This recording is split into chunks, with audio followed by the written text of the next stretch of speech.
Hi, everyone. So I'm here with these incredible students. My name is Dr. Jessica Rowland Williams, and I am the director of the Every Learner Everywhere Network. And at Every Learner Everywhere, we are a network of 12 partner organizations that work together to support institutions as they leverage new and innovative technology and teaching and learning practices to help support first generation students, Black, Indigenous, Latinx students, and poverty affected students. I'm so happy to be here with 3 students to share a little bit about a recent project that Every Learner Everywhere engaged in with 2 collaborators, Global Minded and the Equity Project. We collaborated with these 2 organizations to craft the Student Speaks report, which was released last year, and we have a second edition of the report that was just released this year. And this report was a first of its kind study of 102 students at 47 different institutions. The study was unique because it allowed these 102 students to participate in 2-hour focus groups and share their experiences with digital learning and higher education in the midst of, COVID-19 pandemic, as well as, racial unrest and a transition of administrations and so many other things that we know that our students are facing today. So I'm so excited to be here with 3 students who participated in those 2-hour focus groups and give you a little window into what lives are like for them right now. So I'd like to start by introducing our 3 student panelists. I'd like to start with Sarita. If you could just give me your name, what school you attend, and what year of study you're in. Okay, my name is Sarita Lyles. I am a senior sports science and fitness management major at North Carolina A&T State University, and I'm originally from Greensboro, North Carolina. Perfect. Giannis? My name is Giannis Harris. I'm from New Baltimore, Michigan, and I'm currently a sophomore student studying aerospace engineering at the University of Michigan, Ann Arbor. Thank you. And Jewel? Hi, I'm Jules Joe. I'm a student at Fort Lewis College in Durango, Colorado. I'm originally from Gallup, New Mexico, and I'm studying anthropology here. Great. Well, it's so good to have you guys here. I know that there's just so much going on in the world right now. Every time we turn on the news or, we just wake up or we're looking on social media, there's something new happening. And they're really big things that are having impacts on all of our lives. So I just want to hear from you, how are things like the COVID-19 pandemic and the economic crisis and the transition in, presidents and kind of all of the turmoil that's in our world right now, how is that impacting you and how you're thinking about your education? Let's start with Jules. With me? Okay. Yeah. Well, it's obviously a lot to deal with. It's a lot of pressure because if we look back on history, college students are usually the ones who do all the change.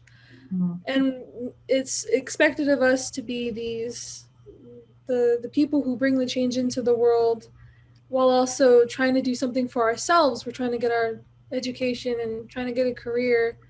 And especially in a world that's so uncertain now, mm-hmm. it's a lot harder to focus on something like school and our career while also being people of change. Yeah, no, that's a great point. And I think it's so important that you bring up the fact that when you look back over history, like civil rights, all these important times in our history, it really was the students who were at the forefront of that change and transition. That is a huge burden to bear while you're also trying to improve your own life. Giannis, did you want to, how are things affecting you? Well, as someone who's very interested in like geopolitics and stuff that's going on, it can be a lot of pressure, but what I'd say is that don't let it overpress you, don't become too stressed, but still be mindful of what you need to do to best plan for the future based on what's going on. And that can differ based on what you're studying, what you're currently doing, where you're working. Just try to best handle your stress while also planning for the future. Yeah. Finding that balance has been important for you. I hear that. Sarita, what about you? How are these things playing out for you? I know it's really impacted me because I'm a sports science major. So it's like the gyms were closed down and we weren't necessarily considered like essential workers. So a lot of it was like virtual workouts. But it also inspired me to kind of like switch paths a little bit and to go into like the business aspect of like health and all of that stuff. So. Oh, wow. So this, pandemic and not being able to engage in the way you normally would has made you kind of refine where you want to go. That's really interesting. That's great. Mm-hmm. Well, I know that, having to take classes online, just as a pulse check, how many of you guys are taking classes online currently? I believe all of us are. Yeah. Everybody is. Everyone's taking classes online. So no one's attending face-to-face right now. Nope. Okay. I have a few hybrid classes because my school is so small. Yeah. Okay. I have my internship, but that's not, I mean, it's a class, but it's kind of different. Yeah. Mm-hmm. One thing we're hearing is that students are, really struggling right now, especially with online classes and online learning. And, while it's good to hear some of the hope that you guys are sharing now, we also know that, there are a lot of students who are really struggling right now. I'm wondering if you guys could just give me a little insight into either your personal experiences or maybe the experiences that you've heard, from your peers of, what are some of the challenges that your peers and yourself are struggling with right now? What's the hardest thing about, trying to continue your education and continue to learn while you're also being forced into remote learning? So Rita, let's start with you. I think one of the biggest challenges that would be for me would probably be like trying to like find a place to actually study, because I am used to like studying in like the libraries and stuff like that, but like now it's like everything is pretty much like shut down. I mean, the library is still open, but I mean, having to wear a mask through a study session is right. It's annoying. So definitely studying at home is a different challenge, and like a lot of times I feel like professors, they kind of expect a lot as far as like when you get ready to take your tests or your quizzes. It's like they don't really want like noise in the background, because a lot of times like they'll have to record you, so it's like they don't want like a lot of noise, or they don't want any distractions, and it's like, this is my house, I can't just tell everybody to be quiet. So yeah, that's a really great point. Jules, what's been difficult for you? Well, like the usual, not being engaged with my classes and my coursework, a lot of pre-recorded lecture or Zoom call lectures, which everyone kind of just sits there and they don't have their cameras on, which is fine. No one has to have their cameras on, but it's just a lot less engaging than it would be than if we were in class. And so the whole thing just feels really passive. Yeah, I hear that. So a lot of just passive learning. You don't really feel like you're a part of, a class in the same way that you normally would. Yeah. Giannis, what about you? What's been most difficult? Well, it's kind of split into two things. Like, one is some feeling that me and I'd say virtually every student has felt, is that things have been very hard. It's been very hard to connect with people being completely virtual. Like on campus, you'd have all your like meeting sites where you study with people, especially important for engineering, working together to solve difficult physics problems, for example. It's a lot harder to do that just to say sites like Zoom. And that kind of combines into another part, is that it just seems that there's a lot more work for every class. Like, for example, in my math class, I not only have written homework every week, but I have online web homework. There's labs where I have to do and then write a report for. And then there's also just the general studying the material, and that's just one class.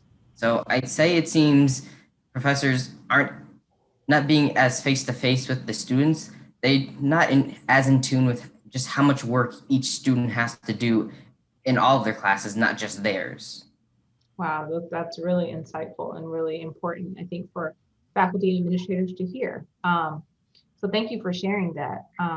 Now we also know that faculty, and institutional leaders have been working really, really hard, to make adjustments to online and to try to create learning spaces that are, positive and conducive, even in these really tough, trying times. So I wanted to flip the coin a little bit, and I want to hear you all share a little bit about what your faculty, what your professors, what your instructors are doing that is working well. What's been positive. Giannis, let's go back to you. One example is that there's this site called Piazza where students are able to post questions about essentially anything about the course, and either other students, their peers, or GSIs or the main instructor, the professor, him or herself can answer. Okay. And what's been so great about that site for you? Well, I mean, you can have a multitude of answers or different perspectives on a problem that you're wondering about. And if posting it on there, it can also help other students that might not have gotten to that question yet, or maybe it helps them understand something they didn't realize to ask a question on themselves. Yeah. So kind of replacing like what might happen in a natural classroom where you may learn from kind of hearing and taking in information from others. You're able to do that on the site. It's really cool. Jules, what about you? What's been helpful? Well, my institution uses Canvas, and so my instructors have been using the discussion feature a lot more than they had in previous years. So there's like discussions every week, and it's pretty nice being able to like actually talk to your peers. Yeah. It's a little bit less formal than like in a Zoom meeting. I quite enjoy the discussions. Yeah, and my instructors, my favorite instructors from the past semester have also been more present. Online, their Zoom hours are longer than their office hours. They reply to their emails a lot faster than they would have in a normal semester. So, wow, that's great. So that responsiveness and being able to feel connected to your instructor is really important. I'm hearing that. Yeah. Okay. And what about you, Sharita? Like, what's been working well? I can't really say like this semester, well, since mine just started, it's like I don't really know, and a lot of my classes are just like strictly online, so I don't have any Zoom calls or anything. It's all self-studying. But I will say like last semester, a lot of my professors, they would incorporate like movies and like video clips, and I really love that. Yeah. Yeah, that's always good when you can connect it to something that you enjoy. That's awesome. Great. Well, there's also been a lot of talk lately, in higher ed around equity and digital learning and some of the tools that you all are using and some of the different avenues that you're learning and whether or not, they're really equitable for all students. So, my question to you is just, based on your experience and what you've seen in your own, experiences or what you've seen with your peers, do you believe that digital learning tools are created to ensure that all students have an equal chance of success? Giannis, let's start with you. I guess it's kind of a difficult question, but I'd say that things are being done to the best of their ability. For instance, at my school, there is a way to say if you're not able to get a good enough computer for the internet connection, say for Zoom and stuff, you can get a grant for a computer. Yeah. Jules, what do you think? Well, at my institution, Fort Lewis College, we have a very high Native American population, so a lot of people are coming off the reservation. Yeah. A lot of them come into the dorms for school so that they can have all the tools that they need. So it's unfortunate for those who can't come in to campus for whatever reason, and they live in a place where internet isn't provided or isn't stable. And our school is trying to do what they can with that. They provide like hotspots, and they also provide tech bundles that you can rent at like discounted prices. But yeah, I'd say that they're also just doing what they can, even though a lot of students are still left behind. Yeah. That's really important. Sarita, what do you think? I think it's difficult for a lot of students who don't have access to like really good Wi-Fi, and like specifically like on our campus, it's like we have certain hotspots that you would go to for Wi-Fi, and then like certain hotspots you wouldn't. So it's kind of difficult if like, for example, you're living on campus. But my school has like really implemented having a time period to get work done. And so I noticed that been helpful for people who just say maybe they can't go to the library on a Saturday, but they can go to the library on a Tuesday or something like that. So them giving that time period allows a lot of students to be able to access the internet instead of just having it like, okay, we have to meet at 3 o'clock each day on this day. You see what I'm saying? Yeah. So yeah, I think that's helped. Yeah. Wow. So I hear a lot of issues around access to technology and access to broadband and Wi-Fi. And do you know of anybody firsthand who has had to drop out, since the start of the pandemic, almost a year ago now, because they didn't have access to technology? Just show of hands, raise your hand if you know someone who's not currently in school. One person. Yeah. Yeah. So, there are a lot of faculty and administrators and institutional leaders who may watch this video. And so I want to give you all an opportunity to kind of speak directly to them. So my question for you all is, if you had one piece of advice to share with institutional leaders or faculty or, whoever you want to talk to, what would you give them in thinking about, how to use digital tools and technology to help students succeed? Sarita, back to you. The only thing I would pretty much say is, I'm just going to piggyback off of Jules real quick when he was talking about the sending of the emails and responding. So definitely, like, for all the faculty, making sure that they respond to their emails and have that open line of contact, because it can be hard, and sometimes we need support. And I get it, you don't want to be like near your computer every day or every hour, but just having that available, just like how sometimes we'll have reminders on our phone, have the alerts set on your phone as well, and just respond to a timely fashion. That's the only thing I would say. All right, that's good advice. Jules, do you want to follow up on that? Yeah, I would definitely say that my professors and instructors that were the most responsive, I did the best in those classes. And also the professors that had the most grace, I would consider myself a really good student. I get things done and I provide quality work for my instructors. But last semester was really rough for my mental health. I had a really hard time. And I kept that open with my professors, and they offered me a lot of grace because I was open with that. And if all professors were open and understanding with their students, I think we could all get through this. Yeah, that's great advice. And Giannis. I guess to piggyback even further, I'd say to instructors to just try their best to see how their students are doing, dealing with pandemic and their schoolwork and stuff. Like, say maybe every other week they could send out a quote unquote wellness email, just say like, how are you doing? Are you getting through a class well? How are your other classes? I mean, of course, as much as the students are willing to answer, but at least try to see how their class is doing. Yeah, those are great ideas, great suggestions. So as we wrap up, I did want to just ask one final question, and just kind of pulling out of the weeds and looking to the future. One day we will be post-pandemic. One day we will be kind of just in a new world. And you guys are, really at the start of, very early just in your lives. What are you most hopeful for? What are you, when you're looking out and thinking about your lives and thinking about what's next, what are you excited about? What gets you excited? Jules, I'll start with you.